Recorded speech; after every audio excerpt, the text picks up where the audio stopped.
Hello my YouTube family, कैसे हैं आप सब। आप सभी का मेरे चैनल पे बहुत बहुत स्वागत है। तो फ्रेंड्स, मेरा 6 मंथ प्रेगनेंसी का लास्ट वीक चल रहा है, 2 से 3 दिन और है। उसके बाद मेरा 7 मंथ शुरू होने वाला है। और रात से ही मेरे सर में थोड़ा सा हेडेक सा लग रहा था, दर्द हो रहा था। बहुत सारा ऑयल भी रख लिया है। तो आज मैं शैम्पू करके नहीं नहाई हूँ, ऐसे ही खुले बालों में सारा दिन लेटी हुई थी। और अपने फ़ोन पे अपने जितने भी ब्लॉग हैं सब पे आज मैं कमेंट सिर्फ पढ़ रही थी। और बहुत मतलब अभी से लेके जब से 3 मंथ प्रेगनेंसी जर्नी जो भी शेयर किया है, आज सारे ब्लॉग्स के मैं सिर्फ कमेंट ही देख रही थी। तो उस कमेंट में बहुत सारे अलग अलग कमेंट आए हुए हैं। इधर मैं कुछ दिन बिजी थी, मेरे मायके में भाई को बेबी हुआ था, हॉस्पिटल में उधर थी। फिर अचानक से रह रह के खुद का भी तबीयत ख़राब हो जाता है। और डेली का रूटीन ब्लॉग में शेयर करती ही हूँ, तो ढेर सारे कमेंट का कभी कभी ये होता है कि आप लोग के कमेंट का जवाब नहीं दे पाती हूँ। तो मैंने सोचा आज मैं थोड़ा सा तबीयत सही नहीं लगने की वजह से कोई ब्लॉग नहीं शूट की थी, तो सोची कि चलो आप लोग के साथ आज आपके थोड़े से कमेंट के और आंसर देते हैं, जो कि डिलीवरी से जुड़े सवाल हैं। बहुत कुछ पुराने मैसेज हैं, कुछ नए हैं। तो बहुत सारे लोगों ने बहुत अलग अलग क्वेश्चन मुझसे पूछा है फर्स्ट प्रेगनेंसी के बारे में। फर्स्ट प्रेगनेंसी जो कि मेरा सिजेरियन हुआ था, तो उसके बारे में मैंने वीडियो बनाया था। तो बहुत अलग अलग कमेंट आया था। तो उस कमेंट में से 4 या 5 कमेंट के आज मैं आप लोग को जवाब दूंगी। मैसेज हो गया कि सिजेरियन डिलीवरी के बाद नहाना कब चाहिए और मैं कब नहाई थी। और उसके बाद फिर मैंने मसाज करवाया भी था या नहीं, अगर करवाया था तो कितने दिन के बाद से करवाया था। फिर मैं डिलीवरी के बाद क्या मैं चावल खा रही थी या फिर नहीं। और भी बहुत सारे सवाल थे, जैसे कि मैंने एक्सरसाइज किया था या नहीं। और डिलीवरी सिजेरियन डिलीवरी के बाद एक्सरसाइज कब से शुरू कर सकते हैं, सीढ़ियाँ मैं कब से चढ़ना शुरू की थी। बहुत सारे क्वेश्चन जो है मेरे ब्लॉग पे आए हुए थे। तो मैं आज उन्हीं में से आप लोग को चलिए थोड़े से खुद का अपना एक्सपीरियंस जो खुद मैंने फॉलो किया है, जो मेरे डॉक्टर ने मुझे सी सेक्शन डिलीवरी के बाद मुझे करने के लिए बोला था, जो जो मैंने डॉक्टर के कहने के हिसाब से फॉलो किया है, वही सब मैं आप लोग के साथ आज शेयर करूँगी। तो सबसे पहला ये कि सिजेरियन डिलीवरी के बाद फर्स्ट क्वेश्चन का मैं जवाब दूंगी कि मैंने मालिश कब से शुरू करवाया था। तो सच बताऊं, जब तीसरा दिन हो गया मेरा, दूसरा दिन जब सी सेक्शन डिलीवरी करके मुझे 3 साढ़े 3 दिन तक डॉक्टर रखे हुए थे हॉस्पिटल में। चौथे दिन मतलब शाम के टाइम मैं डिस्चार्ज हुई थी हॉस्पिटल से। पर दूसरे दिन ही मुझे याद है, वहाँ पे नर्स जो है वो सर में और पैर में दूसरे दिन ही मालिश कर दी थी सरसों के ऑयल से। सरसों का तेल, अगर गर्मी है तो नारियल के ऑयल से, जैतून के ऑयल से करेंगी। लेकिन ठंडी का मौसम था, दिसंबर में मेरी डिलीवरी हुई थी, तो उन्होंने मेरे सर पे तेल दूसरे दिन रख के और मेरे पैर में हल्का सा मालिश किया था। और दूसरे दिन किया, फिर तीसरे दिन किया, फिर चौथे दिन के दोपहर के बाद से मेरा मतलब डिस्चार्ज हो गई थी। फिर घर पे जब आई तो 1 हफ्ते के बाद से मालिश करने वाली को मम्मी ने लगाया। जैसे होता है ना कि डिलीवरी के बाद मालिश भी करवाया जाता है। तो नॉर्मल डिलीवरी रहता है तो फुल बॉडी ऐसा होता है, बहुत ही अच्छे से मालिश करवाती हैं, रगड़ रगड़ के एकदम से हर एक पार्ट को।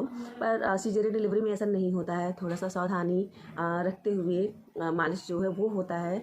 तो मेरे पेट पे टाँके जो लगे हुए थे, वो 3 दिन के बाद जब मेरा फिर से ड्रेसिंग हुआ, पट्टी चेंज हुई, तो पता भी नहीं चल रहा था कि कहाँ हुआ था। हल्का सा कट सिर्फ पता चल रहा था, क्योंकि वो गलने वाला टाँका था, काटने वाला नहीं था। जो कि मतलब 8 दिन के बाद एक सिलने वाला होता है, 8 दिन के बाद उसको निकाला जाता है। पर जो आजकल चिपकाने वाला गलने वाला चल गया, वो 3 दिन के बाद पट्टी जो हटा के फिर कुछ लिक्विड से पोंछ के फिर से एक पट्टी लगा देती है। फिर वो 8 दिन के बाद खुद अपने हाथों से उतार के मैं खुद उतार के हटा दी थी, क्योंकि 4 दिन के बाद डिस्चार्ज हो गई थी, घर पे आ गई थी। तो जब 8 दिन हो गया तो मैंने खुद उसे निकाल के फिर एक ट्यूब देती हैं हल्का फुल्का, जिससे खुजलाहट ना हो। फिर गर्मी का मौसम है तो पसीना वहाँ ना लगे, कुछ बैक्टीरिया वगैरह वहाँ पे ना लगे, तो लगाने के लिए देती हैं। तो वही मतलब मुझे भी देता। तो मालिश वाली को मम्मी ने लगाया हुआ था, लगवाया तो था। पर दिसंबर का महीना था, बहुत ही ज़्यादा उस साल ठंडी का मौसम था। बहुत ही ज़्यादा कोहेसा जो होता है, कोहरा बदली बहुत ही ज़्यादा, बारिश भी रह रह के होती थी। तो ठंडी की वजह से मन ही नहीं करता था मालिश कराने का, क्योंकि अक्सर होता है सरसों को पीस के या फिर सरसों के ऑयल से ही रगड़ रगड़ के मालिश होती है। तो डॉक्टर ने तो बोला था कि हाथ पैर का मसाज कराइए, पीठ का हल्के हाथ से मसाज कराइए, पेट का भी हल्का हाथ से मतलब तेल लगा सकते हैं। पर मैं सच बताऊं, मैं यहाँ से लेके और पेट के जिस हिस्से में मेरा सिजेरियन डिलीवरी के लिए कट लगा हुआ था, वहाँ मालिश नहीं करवाती थी। बाकी हाथ पैर, हल्का फुल्का पीठ, सर, ये सब का अच्छे से मालिश मैंने करवाया था, ज़्यादा नहीं करवाया था, 1 हफ्ते 10 दिन तक ही करवाया था। ठंड के मौसम की वजह से मुझे नहीं सही लगा, लेकिन अगर आप में से किसी को भी सही लगे तो वो अपना आराम से करा सकता है जितना दिन उनका मन करे। तो मेरा तो यही हुआ था। सिजेरियन डिलीवरी के बाद 3 दिन के बाद 2 दिन नर्स ने किया था। उसके बाद जब घर पे आई तो 7 डे के बाद से घर पे भी जो मालिश करने वाली आती थी उनसे मैंने अपने हिसाब से जो मुझे सही लगा ठंड की वजह से उतना मैंने कराया। तो ये था मालिश वाला आप लोग का क्वेश्चन का आंसर। और दूसरा ये हुआ कि मैं चावल डिलीवरी के कितने दिन के बाद से मैं चावल खाना शुरू की थी। तो सच बताऊँ, डिलीवरी के तीसरे दिन ही डॉक्टर ने बोला था दलिया, खिचड़ी, चाय, बिस्किट और ये सब खाने के लिए, क्योंकि 3 दिन तक तो ग्लूकोज तो बॉडी में जाता रहता है, तो खाना उतना भूख नहीं लगती है। लेकिन तीसरे दिन, 2 दिन के बाद तीसरे दिन जब वो जब नली निकल जाती है, ग्लूकोज बंद हो जाता है, तब खाने पीने के लिए डॉक्टर बोलते हैं। तो तीसरे दिन मुझे अभी भी याद है, मैं खिचड़ी खाई थी, बहुत पतली सी, और खिचड़ी बन के आई थी।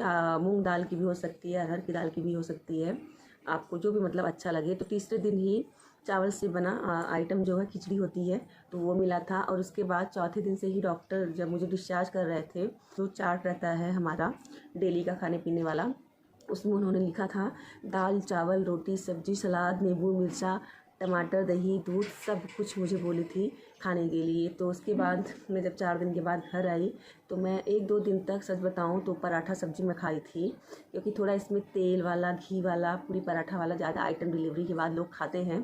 तो मेरी मम्मी ने भी मुझे पराठा सब्जी, दाल, रोटी, पराठा, घी वाली रोटी ये सब दी थी। लेकिन 1 हफ्ते के बाद, जब 1 हफ्ता मेरा पूरा हो गया, उसके बाद मैं सब कुछ खाने लगी, दाल, चावल, रोटी, सब्जी। ठंड का मौसम था, उसमें कटहल वगैरह भी आते थे, घर में सब्जियां बनती थी, तो थोड़ा बहुत सब कुछ चखती थी।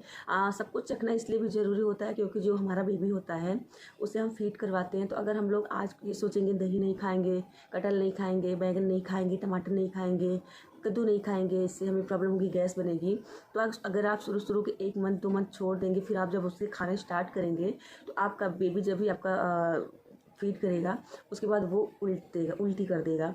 लेकिन अगर आप शुरू से ही सब कुछ थोड़ा थोड़ा करके खाएंगे तो बेबी शुरू से ही आपका फीड करना शुरू करेगा, तो बाद में आपको बिल्कुल भी इसकी दिक्कत नहीं होगी। लेकिन अगर आप शुरू में ये सब अवॉइड कर रहे हैं, छोड़ रहे हैं, बाद में खाना शुरू कर रहे हैं, तो इससे दिक्कत हो सकती है। तो इसलिए मैंने थोड़ा बहुत सब कुछ शुरू से ही शुरू कर दिया था। और तीसरा क्वेश्चन था कि सिजेरियन डिलीवरी के बाद सीढ़ियाँ चढ़ना सेफ होता है या नहीं, मैंने कब से शुरू किया। तो सच आप लोगों को बताऊं, जब चौथे दिन मैं हॉस्पिटल से छुट्टी पाई तो मैं जहाँ रहती थी, मेरा जो रूम था ऊपर था, तो वहाँ 14 से 15 जीने चढ़ के आना जाना रहता था। तो जब मैं 4 दिन के बाद डिस्चार्ज हुई तो मम्मी बोली मायके जाने के लिए, मम्मी बोली कि वहाँ चलो, वहीं पे अच्छे से बेबी का और मेरा जो है अच्छे से ख्याल रखा जाएगा। ठंड का मौसम भी था तो मैं पैकिंग वगैरह नहीं की थी कुछ मायके जाने के लिए।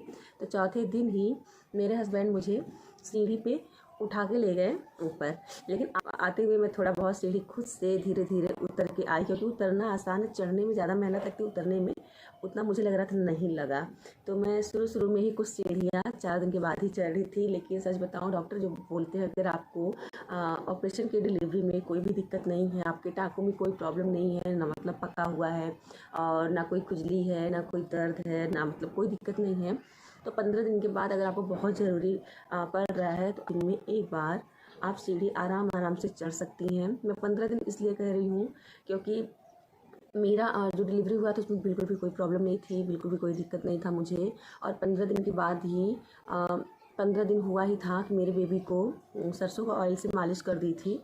डॉक्टर ने बोला था मालिश वगैरह नहीं करने के लिए, लेकिन ठंडा का मौसम था, गांव में लोग कहते हैं मालिश करो, मालिश नहीं करोगे तो बच्चे कमज़ोर हो जाएंगे, उनकी बॉडी से बाल नहीं हटेंगे। तो मालिश कर दिया तो उसके पूरे बॉडी पे बहुत ही ज़्यादा दाने निकल गए थे। तो दाने की वजह से मुझे डॉक्टर के पास फिर से, जहाँ मैं रहती थी वहाँ डॉक्टर को दिखाने के लिए फिर से अपने बेबी को लेके जाना पड़ा। तो डॉक्टर को दिखाया, डॉक्टर ने फिर तीसरे दिन मुझे बुलाया था बच्चे को देखने के लिए फिर से उतनी दूर से मायके आना जाने में मेरा भी ठंडक का मौसम था, मुझे भी दिक्कत हो सकती थी। तो फिर से मैं अपने हस्बैंड के पास जहाँ रहती थी वहाँ गई, तो मैं धीरे धीरे सीढ़ी चढ़ के गई थी। फिर 3 दिन के बाद जब डॉक्टर को दिखाना हुआ, फिर धीरे धीरे सीढ़ी चढ़ के आई और फिर से मैं मायके आई और 20 दिन मैं मायके में रही थी। उसके बाद फिर से वापस आ गए हस्बैंड। मेरा जब 45 दिन हो गया मायके गई, वहाँ पे मंदिर पे पूजा वगैरह होता है 45 दिन पे, 1.25 महीना जिसे बोलते हैं।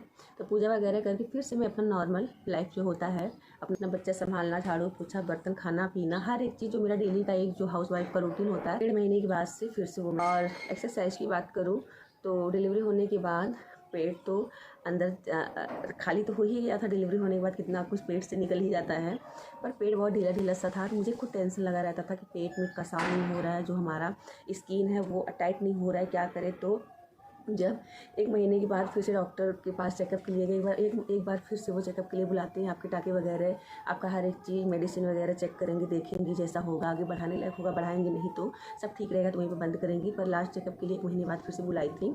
तो जब गई तो मैंने डॉक्टर से बोला कि डॉक्टर और मेरा पेट जो है अभी अच्छे से सेट नहीं हुआ है, क्या करें। 1.5 से 2 महीना जब हो जाएगा आप हल्का एक्सरसाइज शुरू करिएगा और आपका पेट 4 से 6 महीने में पहले जैसे फिर से कसाव, स्किन जो है फिर से कस जाएगी, फिर से टाइट हो जाएगा और फिर से सेट हो जाएगा। टेंशन की कोई बात नहीं है, अगर आप चाहें तो एक्सरसाइज कर सकती हैं। मैंने उनसे भी कि एक्सरसाइज कोई हो अगर पेट में कसाव लाने के लिए तो बता दीजिए, मैं शुरू करूँ। तो उन्होंने बोला नहीं, 1.5 से 2 महीने बाद से शुरू करें। तो 1.5 से 2 महीना जब हो गया, 1.5 नहीं 2 महीना जब हो गया, तो हल्का फुल्का एक्सरसाइज ही करना शुरू किया था। पर ज़्यादा एक्सरसाइज से नहीं, खुद से भी। जब जैसे जैसे समय बीतता है, जैसे जैसे 4-6 महीने होते हैं हमारी डिलीवरी के, तो वो धीरे धीरे पेट में जो है कसाव फिर से आ जाता है। थोड़ा टाइम लगता है लेकिन सेट हो जाता है। और एक जो लास्ट क्वेश्चन था वो था कि सिजेरियन डिलीवरी के बाद मैंने नहाया कब था। 3 दिन हॉस्पिटल में थी तो 3 कपड़े चेंज हुए थे। पहला तो ऑपरेशन थिएटर में जो गई थी वो दूसरे दिन थोड़ा बहुत गंदा हो जाता है, उसको चेंज करके दूसरा मैक्सी ड्रेस पहना देते हैं। तीसरा जब हम डिस्चार्ज होते हैं तो अपनी खुशी से ही जो आपका मन करता है वो अपना थोड़ा बहुत मेकअप, थोड़ा बहुत कपड़े वगैरह जो भी मन करता है वो आ जाता है। तो मैंने भी ऐसे ही किया था। मैंने भी अपने तीसरे दिन में अपने कपड़े को, मैक्सी ड्रेस को चेंज किया था। फिर जब घर आई तो हमारे यहाँ 8वें दिन नहान किया जाता है। पर डॉक्टर जो है 10 से 12 दिन बोलते हैं कि जहाँ पे ऑपरेशन हुआ रहता है वहाँ पे पानी ना पड़ने पाए, और किसी किसी को तो 15 दिन भी बोल देते हैं। इसलिए लेकिन जिनको दिक्कत नहीं होती है उनको तो वही 10 से 12 दिन बोलते हैं पानी ना पड़े। नहाने को नहा सकते हैं, पर अगर आप चाहें उस पर थोड़ा सा कुछ मतलब लगा के या फिर वो एरिया बचा के आप अच्छे से आराम से अपना नहा सकते हैं। अपने बाल भी आगे की साइड में नहीं लेकिन पीछे की साइड में किसी का हेल्प लेके बाल भी धुल सकते हैं, थोड़ा बहुत नहा भी सकते हैं लेकिन थोड़ा सावधानी से। तो मेरी टाँकों में ज़्यादा कुछ दिक्कत तो नहीं था, लेकिन ठंडक बहुत ही ज़्यादा थी। तो मैंने सोचा कि अगर मैं नहा लूँगी तो मुझे सर्दी खांसी हो जाएगी, मुझे होगा तो मेरे बेबी को भी होगा। तो इसीलिए जिस दिन मेरा नहान था उस दिन तौलिया भिगो के, नहाने वाली आती हैं ना, वो पूरे बॉडी को अच्छे से पोंछती थी, कपड़े चेंज करवा दी थी। तो मैं नहान के दिन भी नहाई नहीं थी। थोड़ा डर भी था कि भले टाँकों में जहाँ पे ऑपरेशन हुआ रहता है कोई दिक्कत नहीं थी, लेकिन फिर भी खुद से थोड़ा सा डर लग रहा था कि ऐसा ना हो जाए ये फिर से जो स्किन अभी सही हो गया फिर से उस पर पकना शुरू हो जाए, फिर से कुछ खुजली से शुरू हो जाए, फिर से कोई दिक्कत सा हो जाए। तो थोड़ा सा डर सा लग रहा था। तो इसलिए 8 दिन के बाद में, लेकिन 10 से 12 दिन जब हो गया था तो आराम से नहा के फिर सूखे कपड़े से अच्छे से जहाँ पे कट लगा था उसे अच्छे से सुखा के फिर से एक ट्यूब डॉक्टर दी थी उसको लगा लिया था। तो मैं 10 से 12 दिन के बाद ही अच्छे से नहाई थी।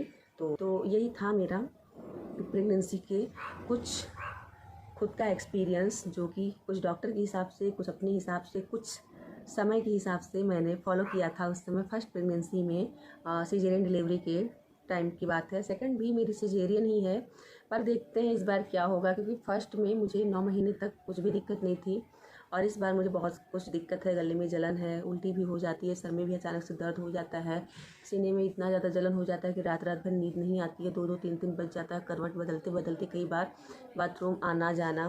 तो इस बार फर्स्ट प्रेगनेंसी से बहुत ही अलग मेरे सिम्टम्स हैं।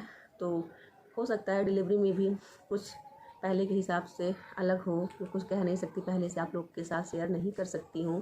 पर फर्स्ट में जो भी था वो बहुत ही ज़्यादा सही था। तो आज का मेरा ये वीडियो उम्मीद करते हैं आप लोग को पसंद आया हो। अगर आप लोग को थोड़ी सी भी जानकारी अच्छी लगी हो तो प्लीज़ लाइक ज़रूर करें, चैनल पर नए हैं तो सब्सक्राइब करें। मिलते हैं आप लोग से अगले वीडियो में, तब तक के लिए आप सभी को बाय बाय, टेक केयर, अपना ख्याल रखें।